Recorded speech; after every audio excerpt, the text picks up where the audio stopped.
Hello दोस्तो, आजच्या व्हिडिओमध्ये आपलं स्वागत आहे। आज आपण रोज थेरमवर घेणार आहेत क्वेश्चन। हा रोज थेरमवर दुसरा क्वेश्चन आहे आपला। पहिल्या व्हिडिओमध्ये आपण पहिला एक घेतला, त्याच्या अगोदर फॉर्म्युले घेतले आपण काही बेसिक। चला आता आपण हा क्वेश्चन सॉल्व करू। याला सगळ्यात रोज थेरमच्या नाही का 3 कंडिशन आहे। कोणत्या? पहिले कंटिन्युअस, नंतर डिफरन्शियल पाहिजे, नंतर f of A equal to F of b पाहिजे। आता आपले पहिली कंडिशन सॅटिस्फाय होती का? F of x is continuous in the a comma b ला। नंतर second condition f of x is differentiable a comma b ला। नंतर तिसरी कंडिशन काय आहे आपली? F of A equal to F of b. ह्या कंडिशन सॅटिस्फाय झाल्या पाहिजे, तेव्हा आपण रोज थेरम अप्लाय करू शकतो, व्हेरीफाय करू शकतो। आता आपल्याला इथं काय दिलेलं आहे?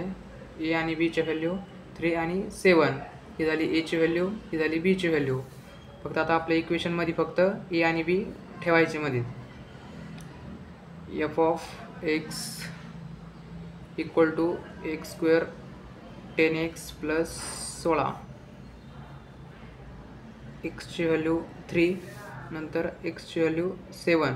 एफ ऑफ ए आणि equal to F of b येतं का ते आपल्याला पाहिजे। आता एफ ऑफ 3 ठेवायचं, 3चा वर्ग 9 मायनस 10 इंटू 3 प्लस 16। आता इथून 9 10 त्रिक 30 प्लस 16, 16 9 25, 25 मायनस 30 मायनस केले तर मायनस 5। आता आपण हे झालं -5 आलं, आणि नंतर आपण हा सॉल्व करणार।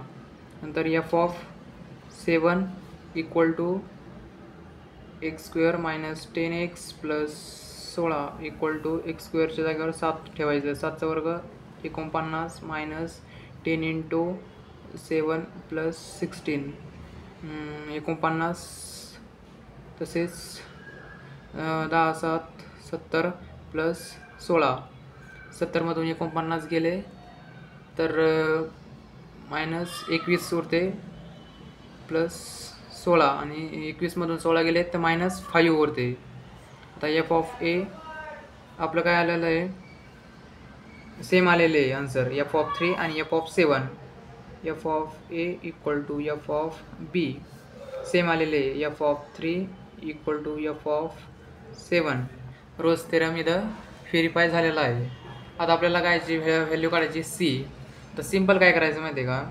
एफ ऑफ एक्स एकदा लिहून घ्यायचा, x square minus 10x plus 16। आता इथं आपल्याला एफ डॅश ऑफ सी काढायचा। एफ डॅश ऑफ सी कसं काढायचा? याचा डेरिव्हेटिव्ह घ्यायचा। एफ डॅश ऑफ एक्स याचा डेरिव्हेटिव्ह घ्यायचा फक्त 2x मायनस 10, इथं x राहिला आपला 2x मायनस 10, इथं डेरिव्हेटिव्ह घ्यायचा फक्त। एफ डॅश ऑफ सीच्या एक्सच्या जागेवर सी ठेवायचं फक्त, बस। आपल्याला सी कॅल्क्युलेट करायचं ना, तर F dash of C equal to 2c minus 10, तर 10 इकडे येतील 2c, c इक्वल टू 10/2। याला आपलं सीची व्हॅल्यू, याला डिवाइड होतं, सीची व्हॅल्यू आपली 5। आता हे 3 आणि 7च्या मध्ये येते ही व्हॅल्यू सी 5, 3 आणि 7च्या मधात येते। जर हा तर रोज थेरम व्हेरीफाय होतो इथं। Rolle's theorem is verify, Rolle's theorem is verify. जर काही कळलं नसतं तर कमेंटमध्ये नक्की सांगा।